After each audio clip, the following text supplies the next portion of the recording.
Om Swastiastu.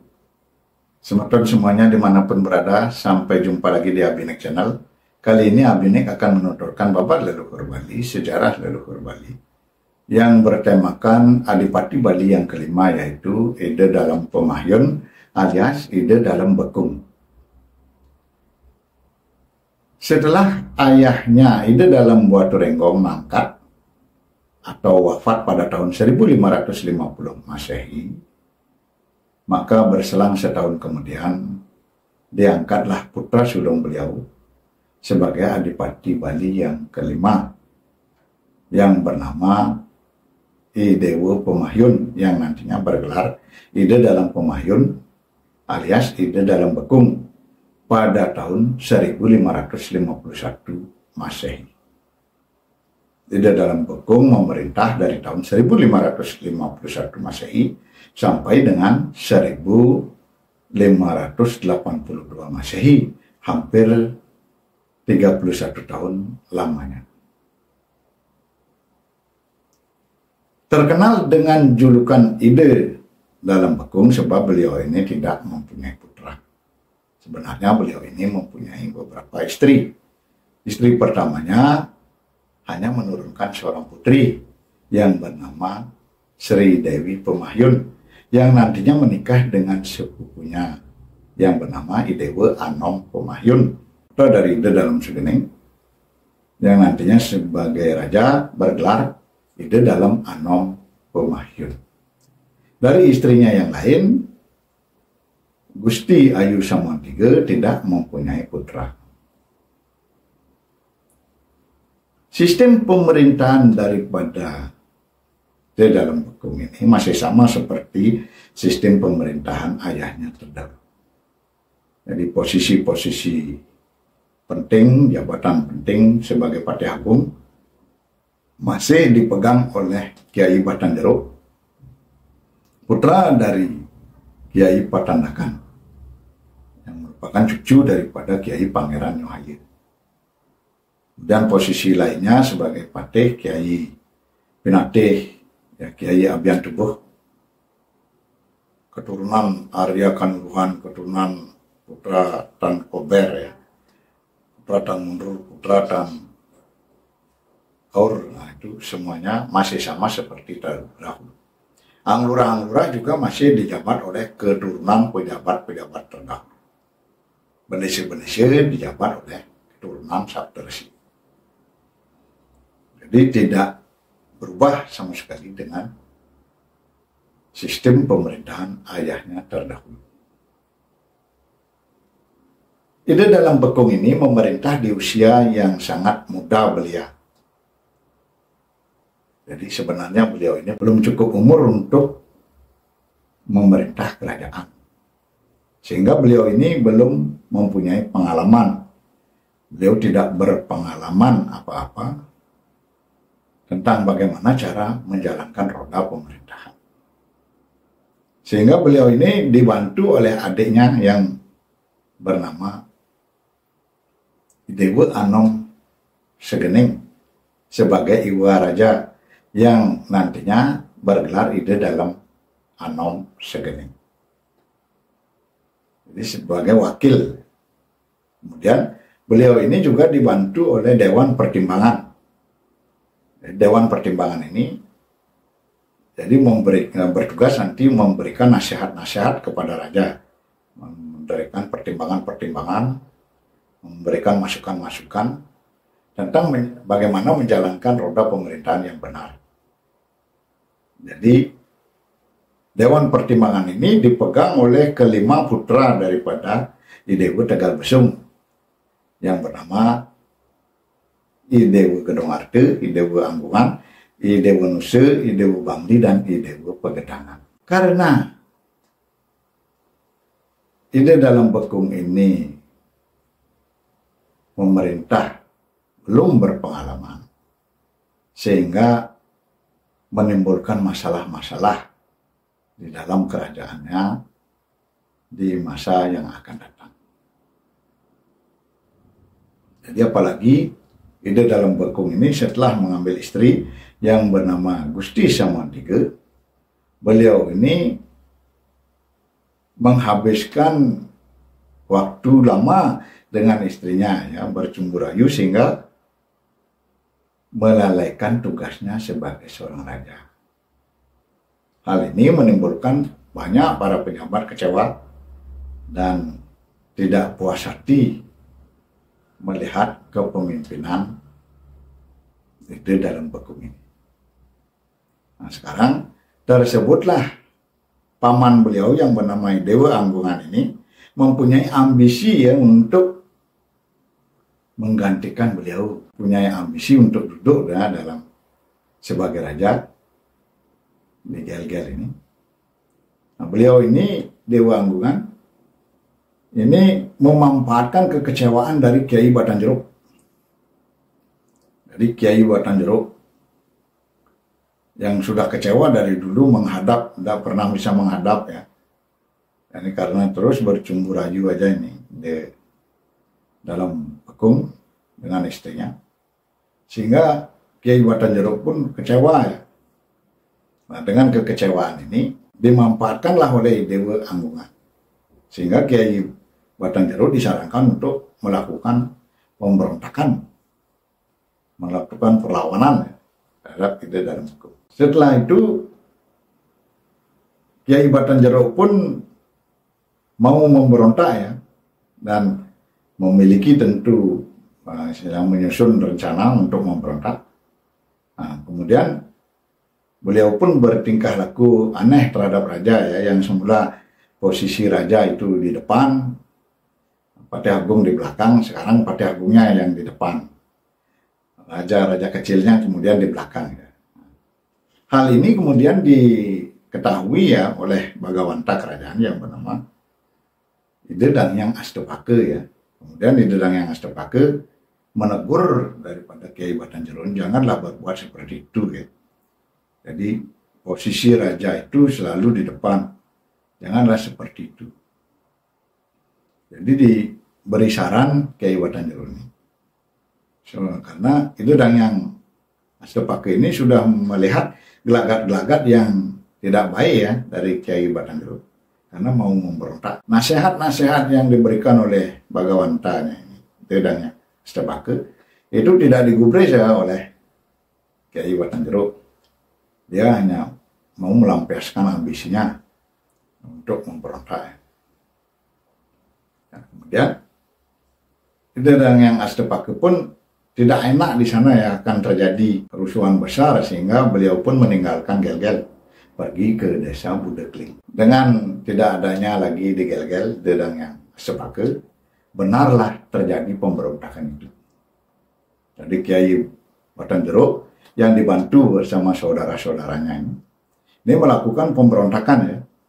Tetapi pemberontakan ini berhasil digagalkan ya oleh Kiai Manginte namanya.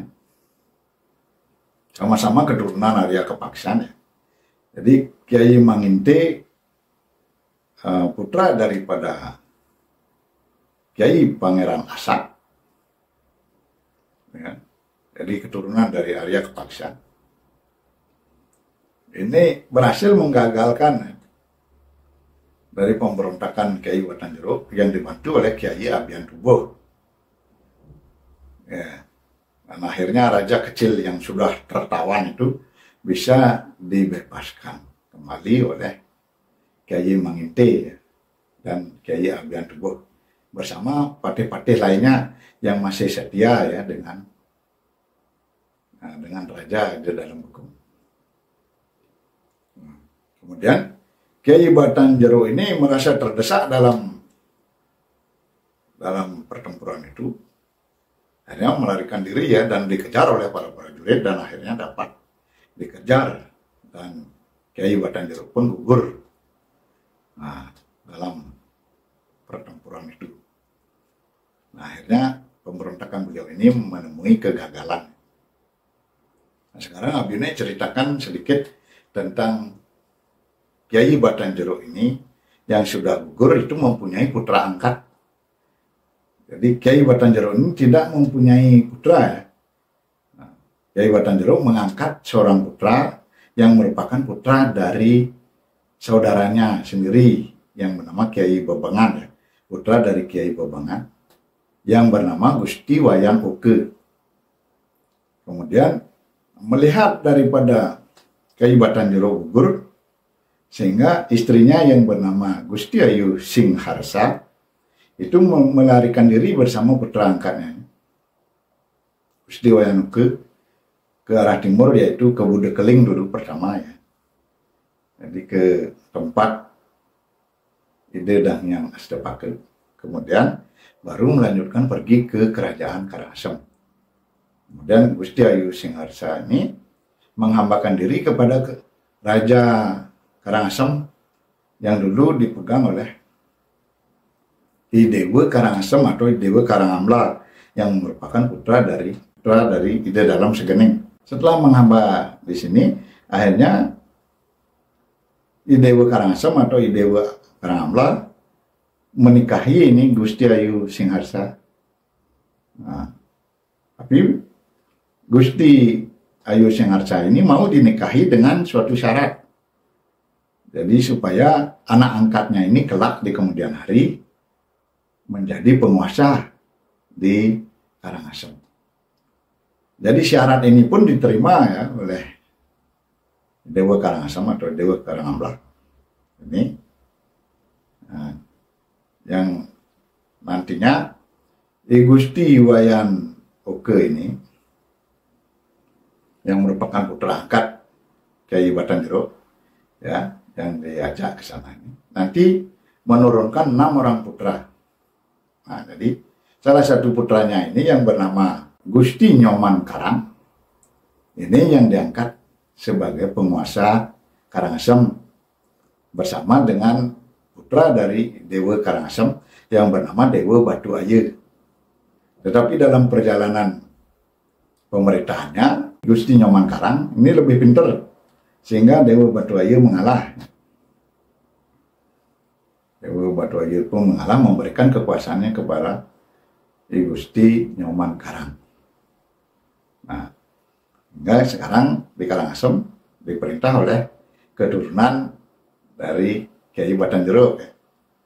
Ini Gusti Nyoman Karang. Kemudian Gusti Nyoman Karang ini mempunyai putra yang bernama Gusti Anglurah Ketut Karang. Nah, jadi Gusti Anglurah Ketut Karang ini yang diangkat menjadi raja yang terkenal ya, itu diangkat sebagai penguasa Karangasem pada tahun 1661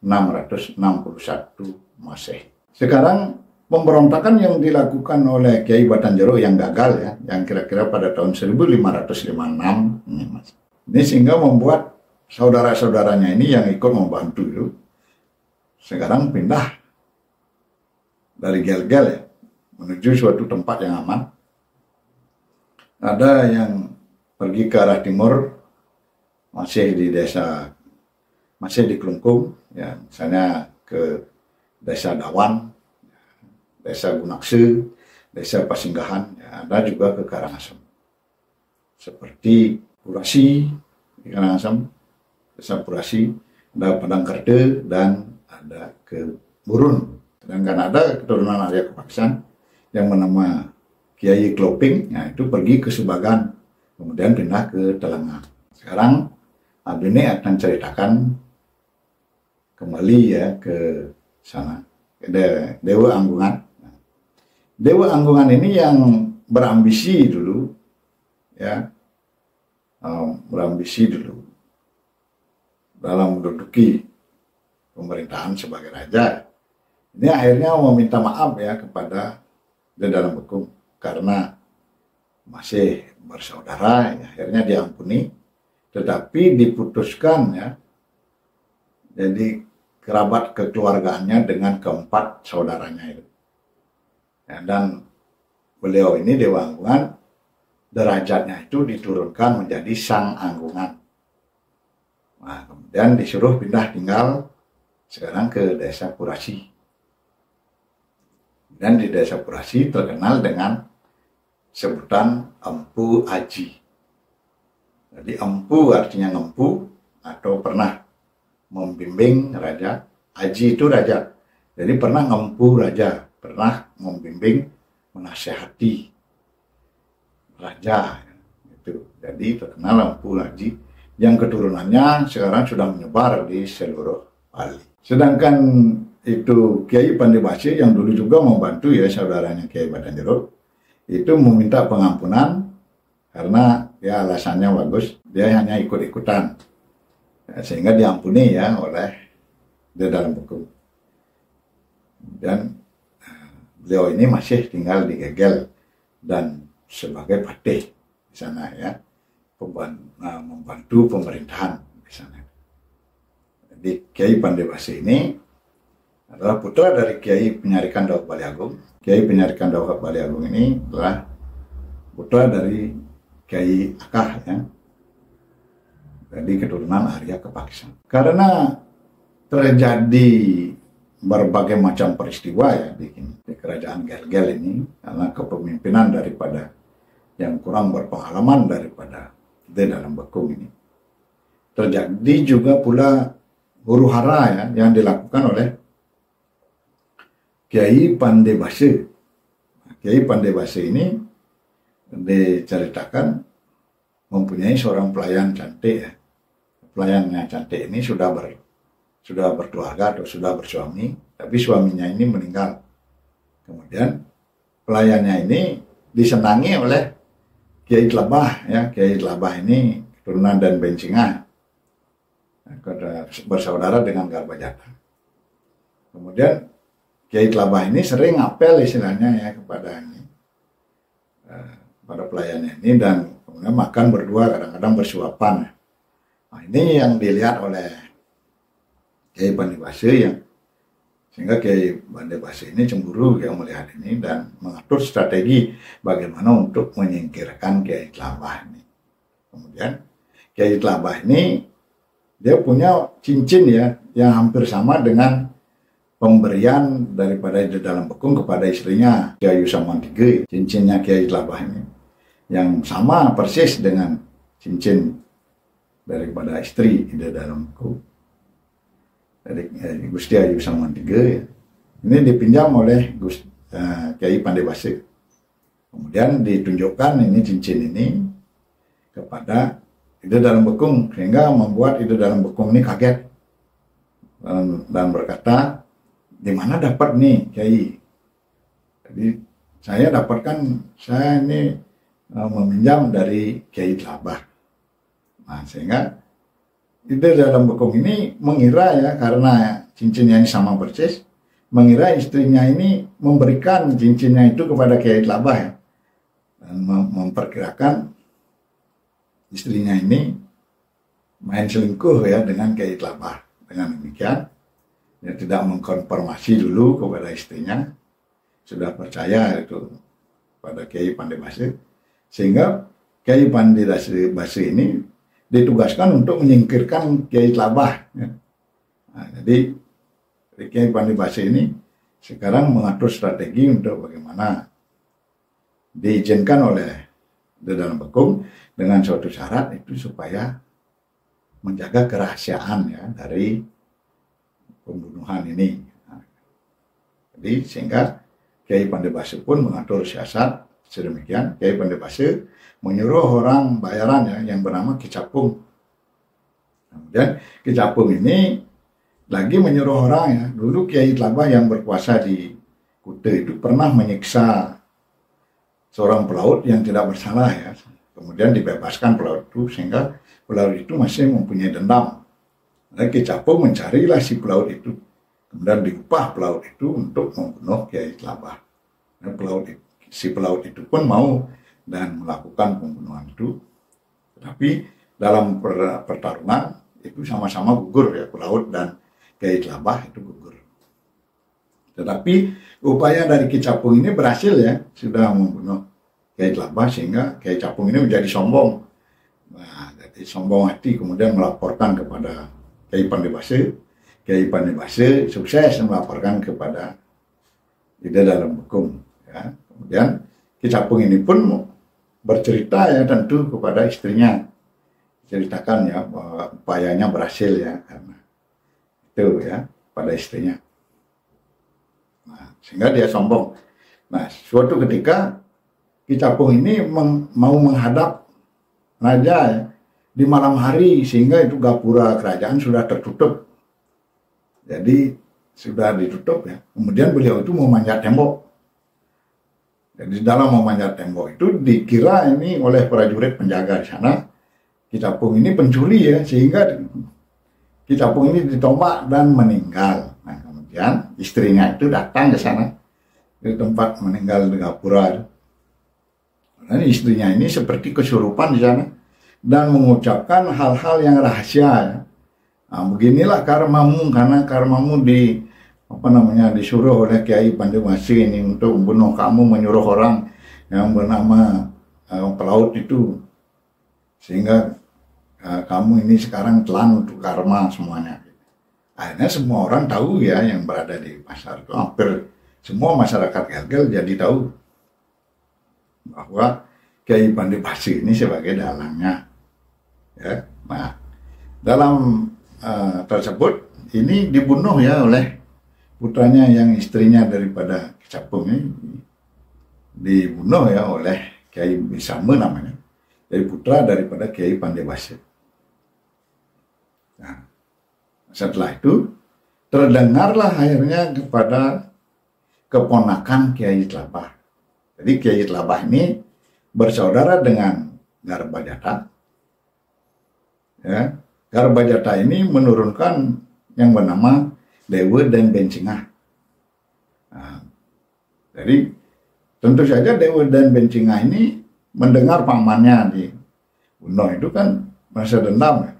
Akhirnya Dewa dan Bencingah ini menghadap pemerintahan di dalam hukum, raja di dalam hukum, dan minta izin untuk membalas dendam. Nah, dalam hal ini karena yang di dalam bekung ini bersaudara juga dengan Dewa dan Bencingah ini, sehingga beliau pun mengizinkan ya.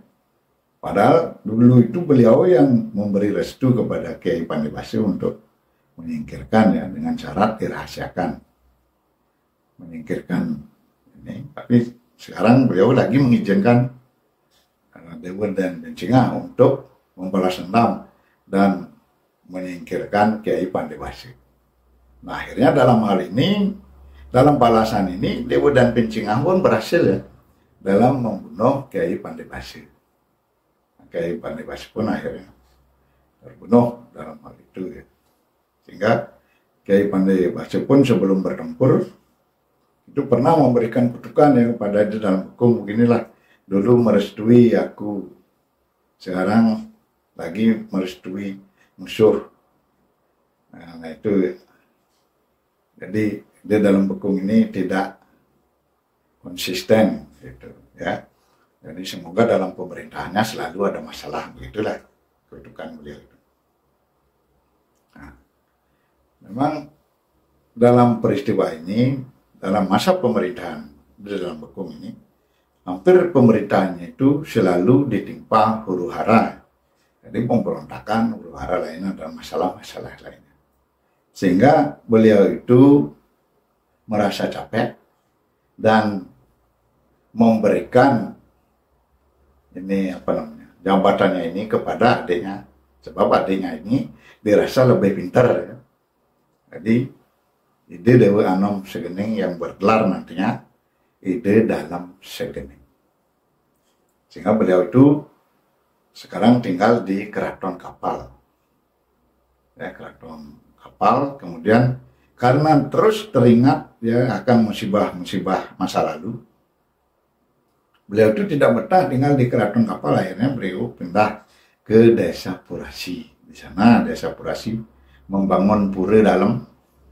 Kemudian karena menantunya yang bernama Ide Dewa Anom Pumahyun itu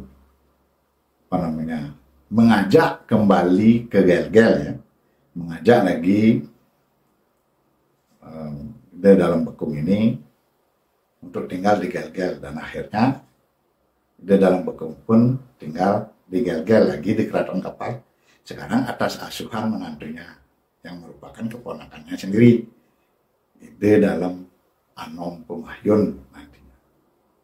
Nah, itulah sedikit ceritanya teman-teman semuanya. Di lain waktu, Abionek akan menuturkan Adipati Bali yang ke-6, ide dalam Anom Segenep. Abionek tutup dengan Paramusanti. Om Santi, Santi, Santi. Om.